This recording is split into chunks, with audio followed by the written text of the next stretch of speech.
Hello hunters, welcome back in my YouTube channel BioHunt by Mustafa sir. I am your mentor MD Mustafa Chaudhary. আজকের ক্লাসটাতে chemical control and কোঅর্ডিনেশনের চতুর্থ portion গুলো পড়ানো হবে। এর আগে তিনটা পার্ট এই কেমিক্যাল কন্ট্রোল কোঅর্ডিনেশনে অলরেডি ইউটিউবে আপলোড হয়ে গেছে।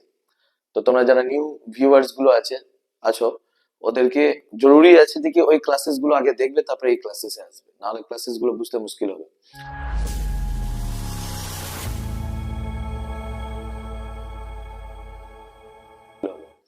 আমরা এর আগের তিনটা ক্লাসগুলোতে এন্ডোক্রাইন গ্ল্যান্ডস গুলোর নাম, তাদের রিলিজিং হরমোন এবং ওই হরমোনের মেকানিজম, ফাংশন, ডিসঅর্ডার সবকিছু পড়ে নিয়েছি, ঠিক আছে? তো আজকের ক্লাসটাতে আমরা দুটো স্পেশাল গ্ল্যান্ডস কে পড়বো, ঠিক আছে? একটা হচ্ছে তোমার গিয়ে প্যানক্রিয়াস, আর একটা হয়ে যাচ্ছে তোমার গিয়ে থাইরয়েড আর প্যারাথাইরয়েড গ্ল্যান্ড। তো স্পেশালি আজকের ক্লাসটাতে আমরা প্যানক্রিয়াসটাকে বেশি ফোকাস করব, ঠিক আছে? তো ক্লাসকে স্কিপ করে কেউ দেখবে না, ক্লাস স্কিপ করে দেখতে গেলে কেউ কিছু বুঝতে পারবে না। তবে এর আগের ক্লাসগুলোতে যে কুইজ দেওয়া হয়েছিল সেই কুইজটাতে দেখলাম বেশ অনেকগুলো স্টুডেন্ট লাস্ট পর্যন্ত দেখেছে এবং অ্যান্সার ঠিক করেছে, ঠিক আছে? এর আগের ক্লাসের কুইজের অ্যান্সারই হচ্ছে মেলাটোনিন হরমোন ছিল, যেটা কি করছে আমাদের বায়োলজিক্যাল ক্লক রূপে কাজ করছে, পুরো সিস্টেমকে রেগুলেট করছে একটা রুটিনে। এটা একটা মেলাটোনিন হরমোন আছে। তো যারা যারা মেলাটোনিন কমেন্ট করেছো, ঠিক আছে, ওদের অ্যান্সার ঠিক আছে। আর দেখো এখানে লেখা আছে প্যানক্রিয়াস, ঠিক আছে, অগ্নাশয়। তো প্যানক্রিয়াসের ব্যাপারে আগে আমি লিখে পড়িয়ে দিই, ঠিক আছে? প্যানক্রিয়াস একটা মিক্সচার গ্ল্যান্ড আছে, ঠিক আছে? প্যানক্রিয়াস একটা মিক্সচার গ্ল্যান্ড আছে, মানে এর মধ্যে এক্সোক্রাইন এন্ড এন্ডোক্রাইন, ঠিক আছে, বোথ নেচার আছে। এক্সোক্রাইন নেচারও আছে আর এন্ডোক্রাইন নেচারও আছে, ঠিক আছে? এক্সোক্রাইন এর 99% নেচার এক্সোক্রাইন আছে, 99%, আর এর এন্ডোক্রাইন অনলি 1% নেচার আছে, 1% নেচার এন্ডোক্রাইন আছে। কথা বুঝতে পারলাম? তো প্যানক্রিয়াস এর যদি আমরা লোকেশন বলি, কোথায় আছে, লোকেশন ইম্পর্টেন্ট হয়। তো in upper abdominal cavity, upper abdominal, ঠিক আছে, in upper abdominal cavity, upper abdominal cavity, ঠিক আছে, যে উদর গহ্বর আছে, উদর গহ্বরে আছে, আপার অ্যাবডোমিনাল ক্যাভিটিতে আছে। বলা হচ্ছে আপার অ্যাবডোমিনাল ক্যাভিটির ইনটু C-shaped duodenum cavity, ঠিক আছে, ডিওডিনাম ক্যাভিটি। আমাদের যে স্মল ইন্টেস্টাইন আছে, স্মল ইন্টেস্টাইনের তিনটা পার্ট আছে, ডিওডিনাম, জেজুনাম আর ইলিয়াম। তো এই পার্টটা যে দেখতে পাচ্ছ এটা হচ্ছে ডিওডিনামের পার্ট, ঠিক আছে? তো যে C-shaped ডিওডিনামের পার্ট দেখা যাচ্ছে তার ক্যাভিটির মধ্যে এই জায়গায় ঢুকে আছে তোমার গিয়ে যে লিফ শেপ গ্ল্যান্ড, পাতার মতন। এর যদি শেপ দেখা হয়, এর যদি আমরা আকার দেখি শেপ, তো লিফ শেপড আছে, কিছুটা পাতার মতন দেখতে হয়, লিফ শেপড গ্ল্যান্ড, ঠিক আছে? লিফ শেপড গ্ল্যান্ড আছে, পাতার মতন গ্রন্থি আছে, ডিওডিনামে হেডের মধ্যে ঢুকে আছে, ঠিক আছে? তো লোকেশন আমরা দেখলাম।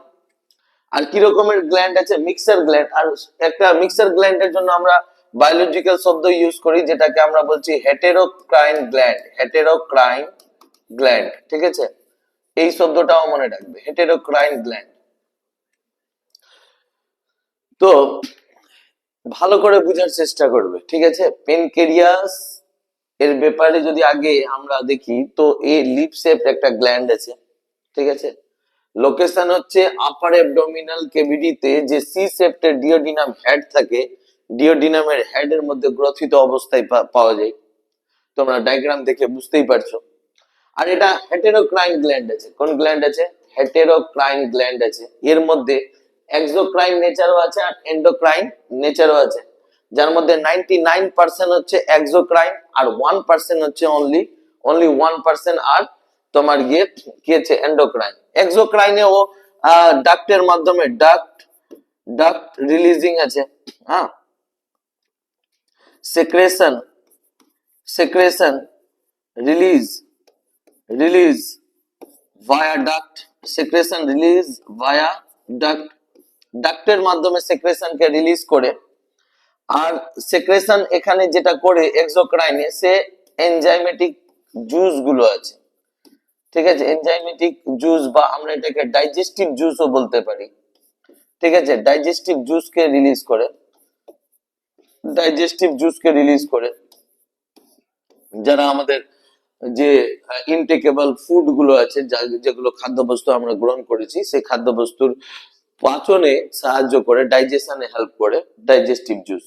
1% যেটা আছে, ওর 1% যে সেল গুলো আছে প্যানক্রিয়াসের, সে আইলেটস অফ ঠিক আছে, আইলেটস অফ ল্যাঙ্গারহ্যান্স এর আছে, আইলেটস অফ ল্যাঙ্গারহ্যান্স এর আছে।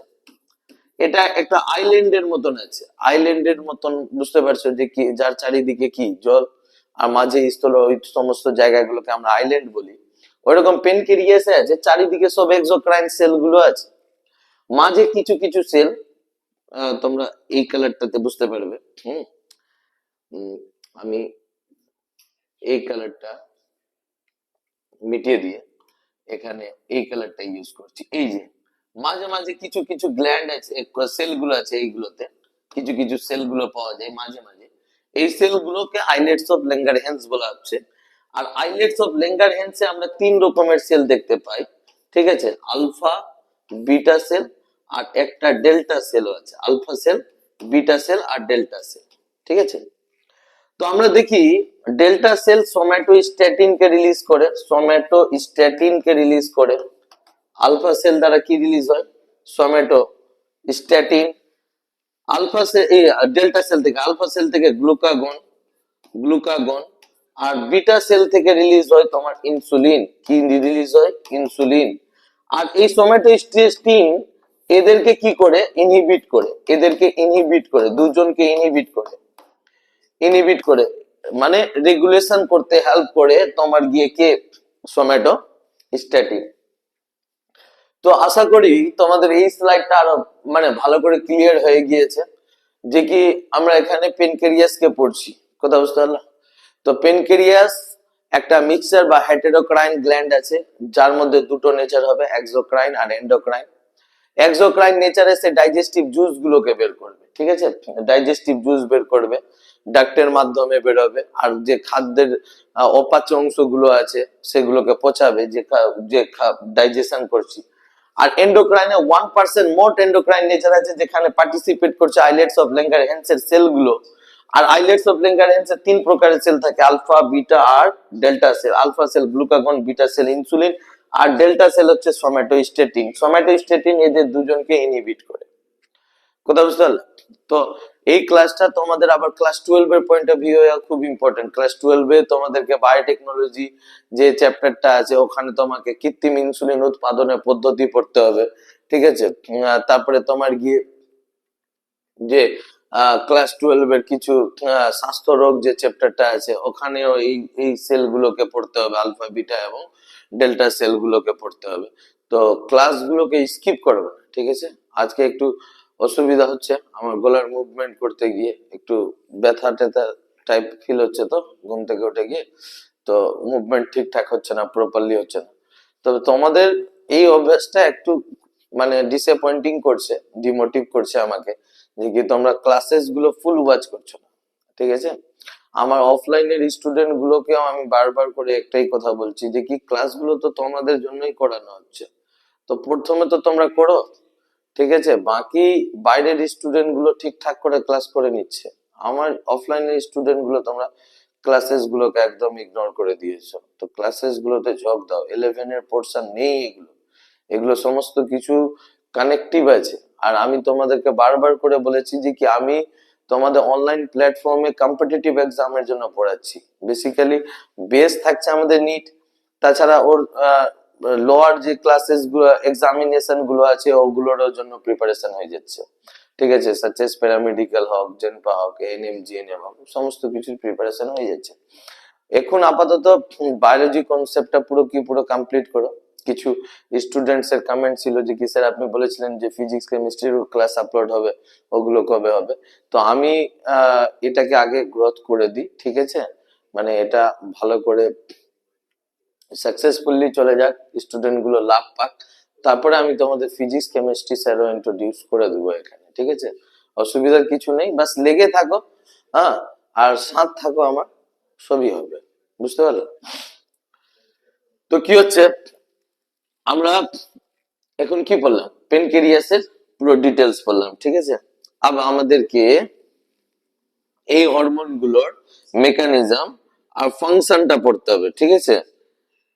স্পেশালি তোমাদেরকে যদি গ্লুকাগন আর ইনসুলিনের বলি, ঠিক আছে, আমি একটা নিউ স্লাইড বের করি,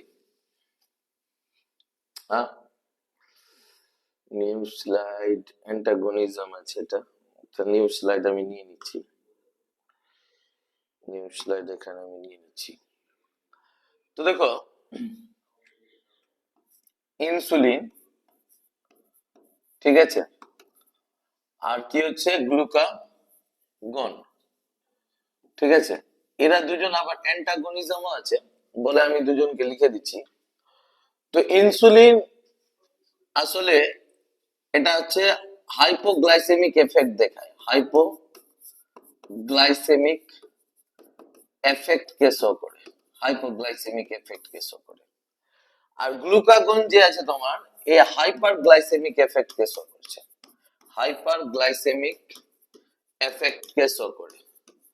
अब হাইপোগ্লাইসেমিক এফেক্ট কি আর হাইপোগ্লাইসেমিক এফেক্ট কি বুঝো? যদি ব্লাডের মধ্যে ব্লাড সুগারের একটা নরমাল অ্যামাউন্ট থাকে, ব্লাডের মধ্যে সুগার থাকবে, মানে বেশি ও না তো কমও না, তো এটাকে মেনটেন এরা দুজন মিলে করে, ইনসুলিন আর গ্লুকাগন। কথা বুঝতে পারলে? বেশি হলে ইনসুলিন চলে আসছে, কম হলে গ্লুকাগন চলে আসছে, একটা নরমাল এভারেজ রেঞ্জে রাখছে। তো ইনসুলিন এ সব সময় হাইপোগ্লাইসেমিক এফেক্ট দেখাবে, মানে এ কম করবে, আর গ্লুকাগন হাইপারগ্লাইসেমিক এফেক্ট দেখাবে, মানে এ বেশি করবে। তো কমের ক্ষেত্রে বেশির ক্ষেত্রে, মানে যদি বেশি বাড়ছে ব্লাডের মধ্যে সুগার, তখন কে আসবে? ইনসুলিন আসবে। আর যদি ব্লাডের মধ্যে সুগার কমছে তখন কে আসবে? গ্লুকাগন আসবে। কথা বুঝতে পারলা? তো এটাকে আমরা বলছি হাইপোগ্লাইসেমিক এফেক্ট আর হাইপারগ্লাইসেমিক এফেক্ট। কি হচ্ছে, ইনসুলিন হাইপার হাইপোগ্লাইসেমিক এফেক্ট দেখাচ্ছে, এ মানে ব্লাড সুগারকে, ব্লাড সুগারকে কি করবে? ডাউন করবে। আর গ্লুকাগন কি করবে? ব্লাড সুগারকে সব সময় আপ করবে। এই পয়েন্টটা মনে রাখবে, ঠিক আছে। কে হাইপোগ্লাইসেমিক এফেক্ট দেখাচ্ছে আর কে হাইপারগ্লাইসেমিক এফেক্ট দেখাচ্ছে। তারপরে অ্যান্টাগনিজম ভালো করে বুঝতে পারবে। अब এই অ্যান্টাগনিজমে চলে আসো, অ্যান্টাগনিজম বিটুইন ইনসুলিন এন্ড গ্লুকাগন। তো ধরে নাও আমি এখানে এইরকম করে ব্লাড সুগার লিখলাম, এখানে লিখছি ব্লাড সুগার, ঠিক আছে, ব্লাড সুগার লিখছি, ধরে নাও ব্লাড সুগার বেড়ে গেল, ঠিক আছে, তো আপ বলো কে অ্যাক্টিভ হবে? তো ব্লাড সুগার বেড়ে যেতে গেলে স্যার অ্যাক্টিভ হবে কে? অ্যাক্টিভ হবে ইনসুলিন। তো ইনসুলিন কিভাবে কমাবে? ইনসুলিন কি করবে? ইনক্রিজ করে দিবে, increase uptake process, increase uptake process, increase uptake process of, increase uptake process of glucose, ঠিক আছে, আপটেক প্রসেস অফ গ্লুকোজ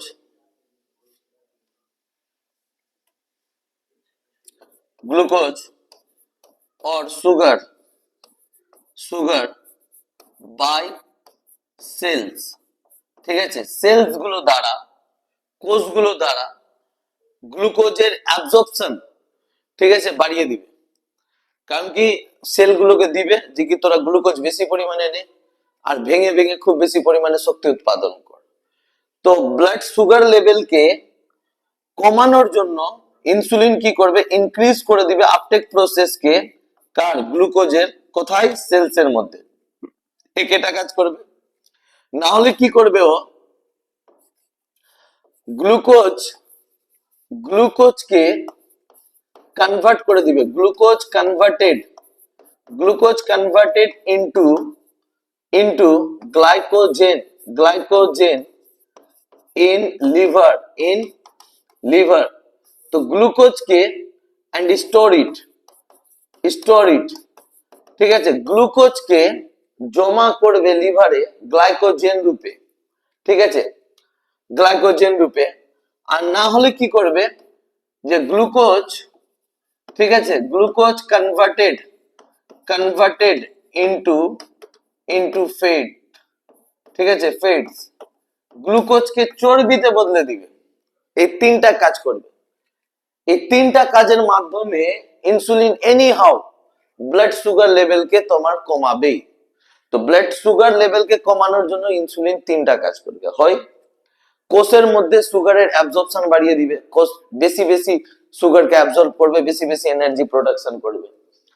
আর গ্লুকোজকে না হয় বদলে দিবে ফ্যাটসে, চর্বিতে।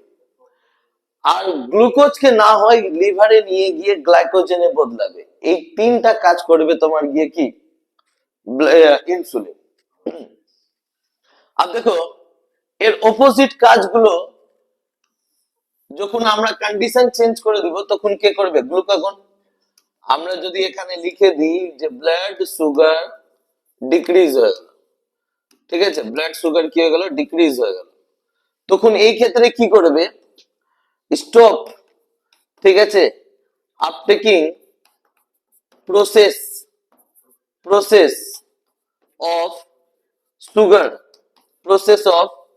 সুগার বাই সেলস গুলোকে সুগারের আপটেক করানো বন্ধ করবে, মানে সেলস গুলোকে সুগার বেশি পরিমাণে দিবে না। আর তারপরে বলা হচ্ছে গ্লাইকোজেন ব্রেকডাউন ইনটু সুগার और গ্লাইকোজেনকে ভেঙে তোমার সুগার বা গ্লুকোজের সোর্স উৎপাদন করবে, ঠিক আছে। এটা লিভারে হবে। এটা কোথায় হচ্ছে, এটা হচ্ছে লিভারে। আর না হয় ফ্যাটসকে বার্ন করবে ইনটু সুগার। মানে এ যে তিনটা কাজ করছিল, ওর অপোজিট তিনটা কাজ কে করছে, গ্লুকাগন। এখানে আমরা কার কাজ দেখছি, ইনসুলিনের। আর এখানে কার কাজ দেখছি আমরা, এখানে আমরা কাজ দেখছি গ্লুকাগনের। কার কাজ দেখছি, গ্লুকাগনের। তবে এখানে একটা পয়েন্ট মনে রাখবে, ঠিক আছে,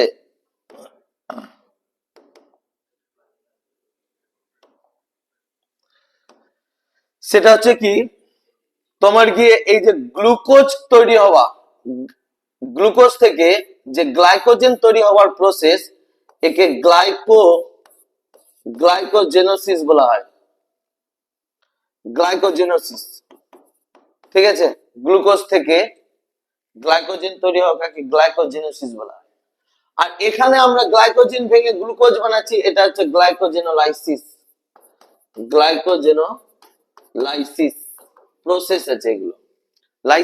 লাইসিস মানে ভেঙে দেওয়া, ঠিক আছে। তো গ্লাইকোজেনোলাইসিসটা কি, গ্লাইকোজেনোলাইসিস হচ্ছে গ্লাইকোজেনকে ভেঙে গ্লুকোজে বদলে দেওয়াকে গ্লাইকোজেনোলাইসিস বলা হয়। আর দেখো, এখানে যে লিপিড তৈরি হয় বা ফ্যাটস তৈরি হয়, ফ্যাটস মানে তো লিপিড তৈরি হবে না, তো একে আমরা লিপোজেনেসিস বলবো, লিপোজেনেসিস তৈরি হওয়া, ঠিক আছে, লিপিড তৈরি হওয়াকে লিপোজেনেসিস। আর এখানে লিপিড ভাঙবে, তো আমরা এটাকে লিপোলাইসিস বলবো, ঠিক আছে, এটাকে কি বলবো, লিপোলাইসিস বলবো। আর একটা পয়েন্ট আর মনে রাখবে তোমরা, অনেক সময় কি হয় যে নন সুগার এলিমেন্ট থেকেও সুগার বানায় গ্লুকাগন, মানে যখন সুগার এলিমেন্ট নাই, হয়তো গ্লাইকোজেন নাই বা লিপিড নাই, তখনও অনেক সময় কি হবে প্রোটিন থেকে ঠিক আছে ভেঙে অ্যামাইনো অ্যাসিড বানাবে, আর এই অ্যামাইনো অ্যাসিড কে বদলাবে আবার তোমার গিয়ে গ্লুকোজে বানাবে, ঠিক আছে। এটাকে আমরা তখন বলি, ঠিক আছে, গ্লুকোনিওজেনেসিস, ঠিক আছে, সরি গ্লুকোনিওজেনেসিস, নিও মানে নতুন তৈরি হচ্ছে, গ্লুকোনিওজেনেসিস। তো গ্লুকোনিওজেনেসিস হচ্ছে নন সুগার কম্পাউন্ড থেকে সুগার তৈরি হওয়াকে আমরা গ্লুকোনিওজেনেসিস বলছি। কি বলছি? গ্লুকোনিওজেনেসিস। তাহলে এই অ্যান্টাগনিজম বুঝতে পেরেছো ভালো করে? এই কারণে বলা হয় যে আমাদেরকে সবসময় বডিকে একটা ব্যালেন্সে রাখতে হয়। বডি কোনো কিছু এক্সেস ও নিবে না, আর কোনো কিছু কমও নিবে না। বডি সবসময় নিজের একটা ব্যালেন্সে চলে, আর বডিতে হারমোনাল ব্যালেন্স রাখা জরুরি আছে। কথা বুঝতে পারলা? হারমোনাল ব্যালেন্স তো এত জরুরি হয় যে কি তোমার একটু আপ ডাউন হতে গেলে ডিজিজে তুমি আক্রান্ত হয়ে যাবে। আর মনে রাখবে যে কি সুস্থ শরীর আর সুস্থ মন তোমার সাফল্যের একটা চাবিকাঠি থাকে। তো তোমাকে যদি সাফল্য পেতে হয় তাহলে সুস্থ শরীর আর সুস্থ মনের প্রয়োজন। আর সুস্থ শরীরে তোমাদেরকে এইগুলোকে সবকিছুকে ব্যালেন্সে নিয়ে চলতে হবে। এক্সেস ডায়েটেরও করার প্রয়োজন নেই। যদি কারো ফ্যাটি বডি আছে, মেদবহুল চেহারা আছে, তো ডেলি এক্সারসাইজ করছো সে ঠিক আছে, কিন্তু ডায়েটে ফেলবে না। ডায়েট আমাদের বডিকে যেমন তেমন করে ভেঙে দেয়। তুমি এক্সেস প্রোটিন নিতে লাগবে, তুমি বডিতে সুগার নিচ্ছ না, তখন কে অ্যাক্টিভ হয়ে যাবে? গ্লুকাগন অ্যাক্টিভ হয়ে যাবে। তো গ্লুকাগন তোমার গিয়ে কি করবে? লিপিড গুলোকে, ফ্যাটস গুলোকে ভেঙে দিয়ে সুগারে কনভার্ট করবে, লিপোলাইসিস তোমার মধ্যে শুরু হবে। এটা হবে না, তখন তোমার প্রোটিন ডায়েট গুলো আবার কিসে কনভার্ট হবে? গ্লুকোজে কনভার্ট হবে। তো এক্সেস যদি গ্লুকোজ কমে যায় ব্লাডের মধ্যে, তখন এটাকে আমরা গ্লুকোজ শক বলি, তখন পেশেন্টের ডেথও হতে পারে, ঠিক আছে। তো তোমার বডি যা আছে হেলদি আছে, বাস ওটাকে মেনটেন করার চেষ্টা করবে। বেশি ডায়েট বা বেশি খাবার ছেড়ে দিয়ে যে কি কোনো কিছু ভালো বডি গঠন হয়ে যাবে এরকম কিছু নেই, ঠিক আছে। তো ধ্যান দিবা যে আমরা ইনসুলিন আর গ্লুকাগনের অ্যান্টাগনিজম পড়লাম। তো দেখলাম যে কি যখন ব্লাডের মধ্যে কন্ডিশন দিলাম, ব্লাডের মধ্যে যখন সুগারের লেভেল বাড়ছে তখন ইনসুলিন কিভাবে কাজ করছে, আর ব্লাডের মধ্যে যখন সুগারের লেভেল কমে যাচ্ছে তখন গ্লুকাগন কিভাবে কাজ করছে, ঠিক আছে। এখানকার এক একটা পয়েন্ট ইম্পর্টেন্ট আছে, যেমন গ্লাইকোজেনোসিস, ঠিক আছে। গ্লাইকোজেনেসিস কি আছে? গ্লুকোজকে ভেঙে গ্লুকোজকে যুক্ত করে যখন গ্লাইকোজেন পরিণত করা হয় গ্লাইকোজেনোসিস বলা হয়। লিপিড, গ্লুকোজ থেকে লিপিড তৈরিকে লিপোজেনেসিস বলা হয়। লিপিড ভাঙাকে লিপোলাইসিস বলা হয়। গ্লাইকোজেন ভাঙাকে আমরা গ্লাইকোজেনোলাইসিস বলি। আর প্রোটিন বা অন্য কোন নন সুগার এলিমেন্ট থেকে সুগার তৈরি হওয়াকে গ্লুকোনিওজেনেসিস বলা হয়। এই পয়েন্ট গুলো তোমরা মনে রাখবে, ঠিক আছে। আবার আমরা পড়বো কিছু ডিসঅর্ডার গুলো, ঠিক আছে। কি পড়বো? কিছু ডিসঅর্ডার গুলো কার? ইনসুলিন এবং গ্লুকাগন, ঠিক আছে। তো যদি তোমার ইনসুলিনের হাইপোসেক্রেশন হচ্ছে, ইনসুলিনের কি হচ্ছে? হাইপোসেক্রেশন, ঠিক আছে। হাইপোসেক্রেশন হাইপো বলছি। আর ইনসুলিন এফেক্ট কিসো করে? হাইপার হাইপার সরি ইনসুলিন করছে হাইপোগ্লাইসেমিক এফেক্ট, হাইপোগ্লাইসেমিক এফেক্ট দেখাচ্ছে। তো এ যদি হাইপোসেক্রেশন হয় তাহলে কি হবে? ব্লাড সুগার লেভেল কি হবে? ইনক্রিজ হয়ে যাবে। ব্লাড সুগার লেভেল ইনক্রিজ হবে। রক্তের মধ্যে ধরে নাও এটা আর্টারি আছে, কথা বুঝতে পারলাম, আর এই আর্টারির মধ্যে যে রক্তগুলো বইছে, আর আমি এইগুলোকে ডিনোট করে দিলাম অ্যাজ আ ব্লাড সুগার। কি আছে? Blood sugar. তো ব্লাড সুগার কি হচ্ছে, ব্লাড সুগার বেড়ে যাচ্ছে, তখন যে রোগ হয়, এই ডিজিজটার নাম কি আছে তখন, এই ডিজিজটার নাম হয়ে যাচ্ছে diabetes, diabetes mellitus, diabetes mellitus, ঠিক আছে, যেটাকে আমরা মধুমেহ রোগ বলি, ঠিক আছে, যেটাকে এখন ইন্ডিয়া তে ফ্যাক্টরি বলা হয়, ডায়াবেটিস মেলিটাসের ফ্যাক্টরি আছে ইন্ডিয়া, বা ডায়াবেটিস মেলিটাসের হাব আছে ইন্ডিয়া।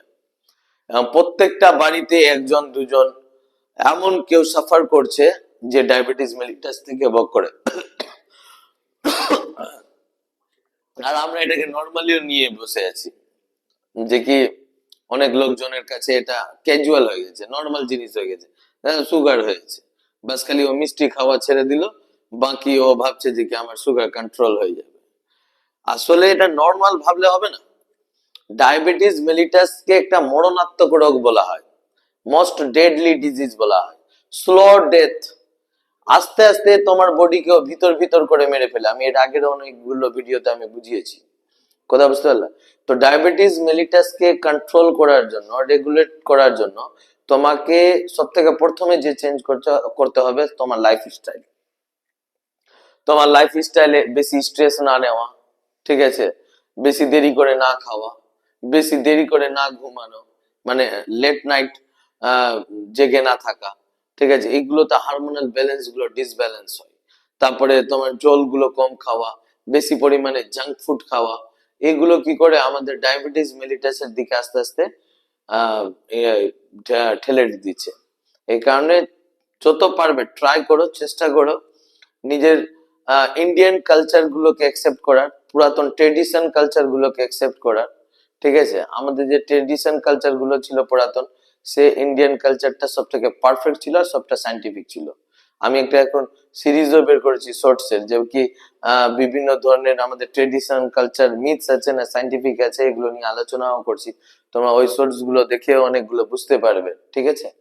তো কথা হচ্ছে যে ডায়াবেটিস মেলিটাস এটা ব্লাড সুগার, যেটা বলছি আমরা নর্মাল ভাষায় সুগার রোগ, ঠিক আছে, এটা ব্লাড সুগার ইনক্রিজ হয়ে যাওয়ার ফলে হয় যখন ইনসুলিনের হাইপোসেক্রেশন, ঠিক আছে, হাইপোগ্লাইসেমিক এফেক্ট দেখাবে, ঠিক আছে, হাইপোগ্লাইসেমিক এফেক্ট দেখায়, ও যখন কম বেরোবে, ঠিক আছে। এর ফলে আমরা ডায়াবেটিস মেলিটাসকে দুই রকমের দেখতে পাই, একটা হচ্ছে টাইপ 1 ডায়াবেটিস মেলিটাস, ঠিক আছে, আর একটা হয়ে যাচ্ছে তোমার গিয়ে কি টাইপ 2 ডায়াবেটিস মেলিটাস, টাইপ 1 আর টাইপ 2 ডায়াবেটিস মেলিটাস, ঠিক আছে। টাইপ 1 এ আমরা এটাকে ইনসুলিন ডিপেন্ডেন্টও বলতে পারি, ইনসুলিন ডিপেন্ডেন্ট, ঠিক আছে, ইনসুলিন ডিপেন্ডেন্ট। ইনসুলিন ডিপেন্ডেন্ট কেন আছে এটা? ইনসুলিন ডিপেন্ডেন্ট এই কারণে আছে যে কি এতে এতে তোমার গিয়ে কি হয়, ইনসুলিন ইনসুলিন প্রোডাকশন সেলগুলো, insulin production production cell destroy হয়, ইনসুলিন প্রোডাকশন সেল ডিস্ট্রয় হয়, ঠিক আছে, ইনসুলিন প্রোডাক্টিভ সেলগুলো নষ্ট হয়ে যায়। আর টাইপ 2 তে কি হয়, ইনসুলিন ইন্ডিপেন্ডেন্ট আছে, এতে insulin insulin receptor receptor receptor on sell destroy হয়, অন সেল ডিস্ট্রয় হয়, ঠিক আছে, ডিস্ট্রয় হয়। মানে ধরে নাও একটা সেল আছে আর এর উপরে ইনসুলিনের রিসেপ্টর আছে, ইনসুলিন প্রোডাকশনের জন্য একে ইনহিবিট করবে। তো এই রিসেপ্টরটাই যদি নষ্ট হয়ে যায় তাহলে এই সেল না মেসেজ পাবে না ইনসুলিন তৈরি করবে। আর কারো কারো ক্ষেত্রে এই সেল আছে ইনসুলিন প্রোডাকশনাল, এই সেলকেই নষ্ট করে দেওয়া হচ্ছে। তো এই ক্ষেত্রে কি হয়, টাইপ 1 এর ক্ষেত্রে ইনসুলিন ডোজ দিতে গেলে পেশেন্টকে বাঁচানো যায়, ইনসুলিন ডোজ দেওয়া হয়, ইনসুলিন ডোজ দেওয়া হয়, বাইরে থেকে ইনসুলিনের ইনজেকশন গুলো দেওয়া হয়, ঠিক আছে। আর এই ক্ষেত্রে তোমার গিয়ে কিছু মেডিসিন আর এটাকে খুব রিয়েলি ঠিক করা যায়, অত সহজে এটা ঠিক হয় না। এটা টাইপ 1 ডায়াবেটিস যেটা আছে এটা ম্যাক্সিমাম লোককে হয়, এটা বাচ্চাদের মধ্যে বেশি দেখা যায়, চাইল্ডদের মধ্যে বেশি হয়। মানে এটা এক প্রকার অটো ইমিউনো ডিসঅর্ডার আছে, অটো ইমিউনো ডিসঅর্ডার আছে, ঠিক আছে, এটাও পয়েন্ট মনে রাখবে, অটো ইমিউনো ডিসঅর্ডার, যে রোগের ক্ষেত্রে আমাদেরই অনাক্রম্যতা, আমাদের শরীরেরই কোনো প্রফিটেবল সেলস গুলোকে মারছে তাদেরকে আমরা অটো ইমিউনো ডিজিজ বলি। যেমন অ্যালার্জি, অটো ইমিউনো ডিজিজ আছে, এগুলো রোগের ওষুধ হয় না। কারণ কি বলে না যে লোড়া তো তখন যায় যখন শত্রু বাইরের থাকে, লোড়া তখন যায় না যখন শত্রু বাড়িরই থাকে। কথা বুঝতে পারলা? তো এই রকমেরই ব্যাপার আছে। আমাদের বডি যে লড়বে, বাইরের শত্রুর প্রতি লড়বে, ঠিক আছে, ইমিউনিটি, অনাক্রমতা, বাইরের ব্যাকটেরিয়া, ভাইরাস, ছত্রাক এগুলো কিছু ঢুকছে, ওদের প্রতি লড়ছে, ঠিক আছে। কিন্তু যদি আমাদের বডির ইমিউনিটি, অনাক্রমতা আমাদের বডিরই সেলগুলোকে মারবে, তখন ওকে কিভাবে শেষ করবে? তুমি এদিকে অনাক্রমতাকেও কম করতে পারবে না, আর ওদিকে ওই সেলগুলোকেও কম করতে পারবে না, তাহলে তোমার কাছে দুটোই ইম্পর্টেন্ট হলো, তাহলে দুজনকেই তুমি বাঁচাতে পারছো না, ঠিক আছে। তো অটো ইমিউনো ডিসঅর্ডার গুলো খুব খাতারনাক লেভেলের হয়।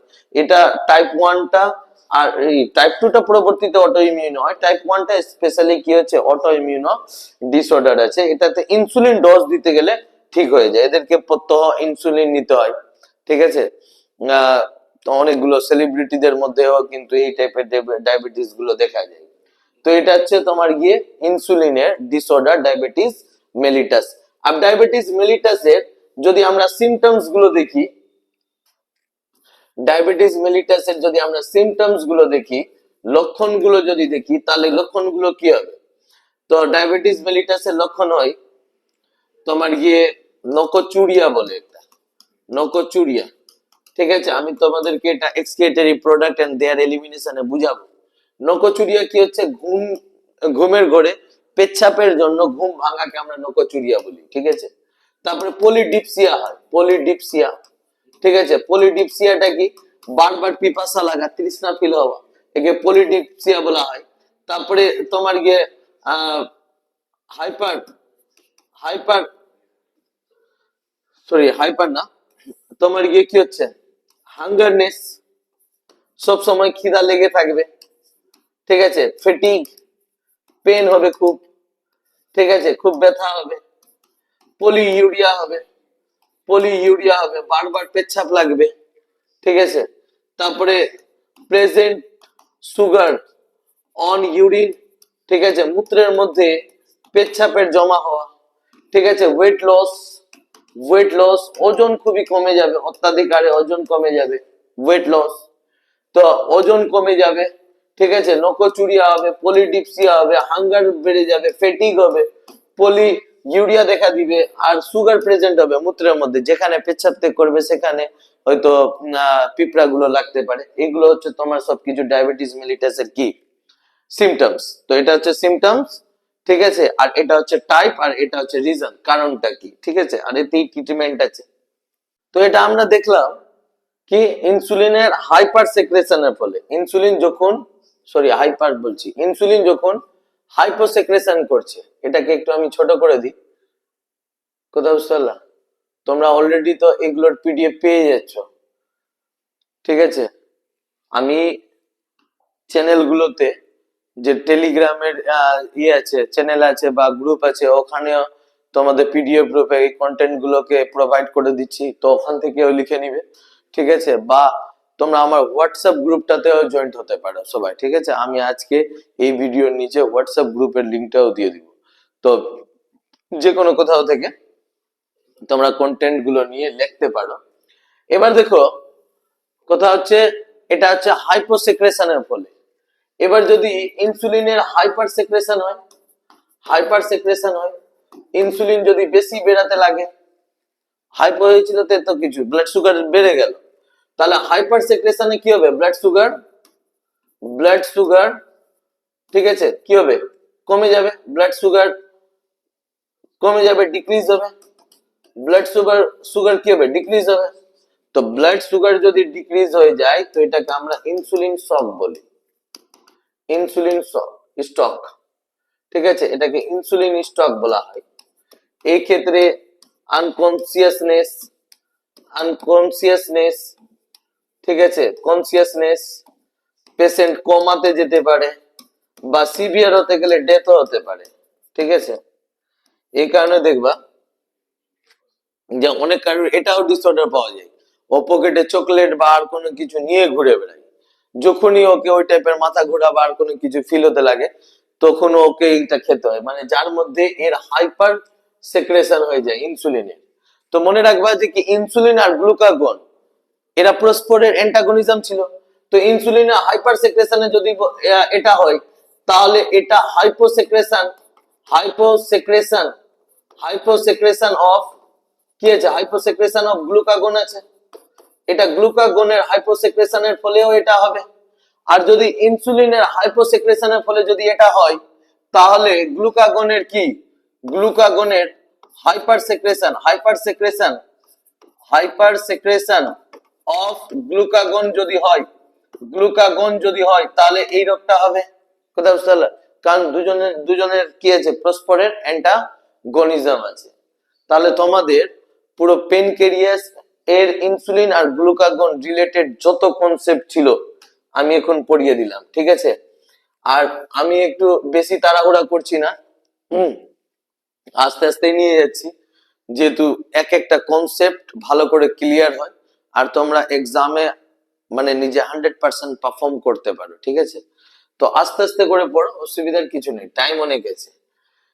একবার যদি আমি পুরোটাকে রিপিট করে দিই তাহলে পুরোটা হচ্ছে তোমার গিয়ে কি পেনক্রিয়াস কি রকমের আছে, গ্ল্যান্ড আছে, লিফ লাইক, কি লাইক, লিফ শেপড, ঠিক আছে?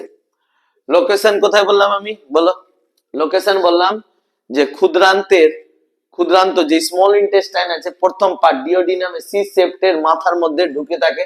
এই যে দেখো upper abdominal cavity into C shaped duodenum ক্যাভিটির মধ্যে পাওয়া যায়। আর এর নেচার কি আছে, এ হেটেরোক্রাইন আছে, কি আছে, হেটেরোক্রাইন মিক্সার গ্ল্যান্ড আছে, এক্সোক্রাইন নেচারও আছে, এন্ডোক্রাইন, কিন্তু এর সবথেকে বেশি কোন নেচার, এক্সোক্রাইন নেচার, 99% হচ্ছে এক্সোক্রাইন নেচার। আর এক্সোক্রাইন নেচারে স্বাভাবিক আছে ডাইজেস্টিভ জুস বের করবে যেটার দ্বারা ডাইজেশন হবে। 1% যে কেবলমাত্র এন্ডোক্রাইন নেচার আছে আর যার মধ্যে আইলেটস অফ ল্যাঙ্গারহ্যান্স ইনভলভ আছে। ওখানে তিনটা সেল আলফা বিটা আর ডেল্টা, আলফা থেকে গ্লুকাগন, বিটা থেকে ইনসুলিন আর সোম্যাটোস্ট্যাটিন ডেল্টা থেকে, এদের দুজনকে রেগুলেট করছে সোম্যাটোস্ট্যাটিন। তারপর আমি তোমাদেরকে বুঝালাম এখানে এই স্লাইডটাতে যে কি ইনসুলিন হাইপোগ্লাইসেমিক এফেক্ট দেখাবে, মানে এ সব সময় ব্লাডের সুগারকে কমাবে, ব্লাডের সুগারকে, আর গ্লুকাগন কি করবে, সব সময় ব্লাডের সুগারকে বাড়াবে। अब আমরা এই স্লাইডটাতে এটা ডিটেইলসে পড়লাম যে কি কিভাবে অ্যান্টাগনিজম হচ্ছে।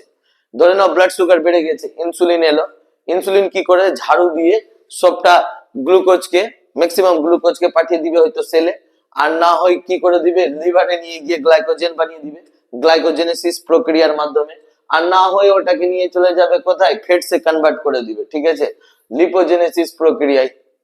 আর গ্লুকাগন তার উল্টা কাজ করবে, কি করবে, ওই গ্লাইকোজেন যেটা আছে লিভারে জমা, ওই লিভারের গ্লাইকোজেনকে গ্লুকোজে ভেঙে দিবে গ্লাইকোজেনোলাইসিসে, ঠিক আছে, আর ফ্যাটস কে ভেঙে সুগার বানিয়ে দিবে লিপোলাইসিস প্রক্রিয়ায়, আর স্টপ করে দিবে সেলস গুলোকে সুগার দিতে বন্ধ করে দিবে। এছাড়া অনেক সময় গ্লুকাগন কি করে নন গ্লুকোজ সাবস্টেন্স থেকেও গ্লুকোজকে তৈরি করে, যেটাকে আমরা গ্লুকোনিওজেনেসিস বলি, ঠিক আছে। তারপর আমরা এখানে কি বললাম, ডিসঅর্ডার, কি বললাম, কোথায় হাইপার সেক্রেশন এই যে ডিসঅর্ডার, ঠিক আছে, হ্যাঁ ডিসঅর্ডার আছে। তো ডিসঅর্ডারে আমরা কি বললাম, ইনসুলিন যদি হাইপোসেক্রেশন হয় ব্লাড সুগার লেভেল বেড়ে যাবে, যেটাকে ডায়াবেটিস মেলিটাস বলা হয়, অটো ইমিউনো ডিসঅর্ডার আছে। আর এটা দুই রকম, টাইপ 1 আর একটা কি হচ্ছে টাইপ 2। ইনসুলিন ডোজ এতে দিতে হয় আর এতে রিসেপ্টর নষ্ট হয়, এতে ইনসুলিন উৎপাদনকারী সেলগুলো নষ্ট হয়ে যায়, ঠিক আছে, তো ইনসুলিন দিয়ে ঠিক করা যায় আর এতে রিসেপ্টর গুলো নষ্ট হয়ে যায়। আর এছাড়া সিমটমস গুলো বললাম, নকচুরিয়া, ঘুমের ঘরে ঘুম, পেচ্ছাপের জন্য ঘুম ভাঙা, বারবার পিপাসা লাগা, খিদা লাগা, ফ্যাটিক হবে, গোটা গা হাত ব্যথা করবে, ঠিক আছে, বেশি করে পেচ্ছাপ লাগবে, পেচ্ছাপের মধ্যে সুগারের প্রেজেন্ট থাকবে, ওয়েট লস হবে, এগুলো হচ্ছে সমস্ত কিছু কি সিমটমস। এছাড়া আমরা কি বললাম, হাইপার সেক্রেশন যদি হয় তাহলে ইনসুলিন স্টক বলা হয় এটাকে, যার ক্ষেত্রে আনকনসিয়াসনেস দেখা যায়, কমা আর ডেথ, মৃত্যু পর্যন্ত হতে পারে। এটা আসলে হাইপোসেক্রেশন অফ গ্লুকাগনের ফলে হতে পারে আর এটা গ্লুকাগনের হাইপার সেক্রেশনের ফলে হতে পারে। কথা বুঝতে পারলে? আশা করি তোমরা পুরো পেনক্রিয়াস গ্ল্যান্ডটাকে, ইনসুলিনটাকে, গ্লুকাগনকে ভালো করে বুঝতে পেরেছো, ঠিক আছে। তো তোমরা এই ক্লাসগুলো একদম প্রপার একটা নোটস কে ক্রিয়েট করে রাখবে। আমি অফলাইন স্টুডেন্টস গুলোর এর পরের দিন হয়তো পুরো ক্লাসেস গুলো দেখে নিব খাতাতে, ঠিক আছে। এরপরে আমাদের খালি থেকে যাচ্ছে থাইরয়েড, প্যারাথাইরয়েড গ্ল্যান্ড, ঠিক আছে। আর থেকে যাচ্ছে তোমার গিয়ে থাইরয়েড, প্যারাথাইরয়েড আর কিছু গোনাডস, ঠিক আছে। গোনাডস গ্ল্যান্ড গুলো, অ্যাডেনাল গ্ল্যান্ড, এই তিনটা গ্ল্যান্ড পড়াবো। তো মোটামুটি হয়তো 3টা বা 2টো ভিডিও আসবে, তারপরে এই চ্যাপ্টারটা পুরো কমপ্লিট হয়ে যাবে, ঠিক আছে। বুঝতে পারলাম। তোমরা একটু মানে সাপোর্টে ঢিল করছো, সাপোর্টটা করে বেশি করে, কথা বুঝতে পারলাম। মানে যত পারছো, যত জন দেখছো, ঠিক আছে, সে আমার স্টুডেন্ট থাক অফলাইনে বা না থাক, তোমাদের দায়িত্ব এক ধরনের এটা, যে কি যদি কোনো কিছু সমাজের প্রতি ভালো আছে বা কোনো ভালো কিছু কন্টেন্ট আছে, তো ওটাকে স্প্রেড করো, ঠিক আছে, যত পারো স্প্রেড করো, যাতে যে সমস্ত ছাত্রছাত্রী অ্যাকচুয়াল নিডি আছে, যাদের মানে সত্যিকারের প্রয়োজন আছে, তাদের কাছে আমি যাতে পৌঁছে যাই, ঠিক আছে। সো তোমাদেরকে সম্পূর্ণ ভিডিও দেখার জন্য অসংখ্য ধন্যবাদ, ঠিক আছে। ক্লাসটা করতে থাকো, আগে বাড়তে থাকো।